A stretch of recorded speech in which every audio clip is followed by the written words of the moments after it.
इकडे सरपंच हत्या प्रकरणावरून केंद्रस्थानी असलेल्या बीडमधून राजकीय खळबळ उडवून देणारी ही बातमी आहे। कारण बीड जिल्ह्यातल्या 11 सरपंचांचं आणि 402 सदस्यांचं पद रद्द करण्यात आलेलं आहे। बीडच्या जिल्हाधिकाऱ्यांनी ही मोठी कारवाई केली।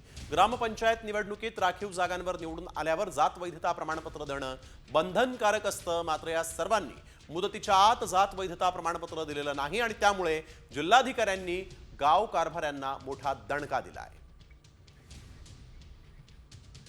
इकडे सरपंच हत्या प्रकरणावरून केंद्रस्थानी असलेल्या बीडमधून राजकीय खळबळ उडवून देणारी ही बातमी आहे। कारण बीड जिल्ह्यातल्या 11 सरपंचांचं आणि 402 सदस्यांचं पद रद्द करण्यात आलेलं आहे। बीडच्या जिल्हाधिकाऱ्यांनी ही मोठी कारवाई केली।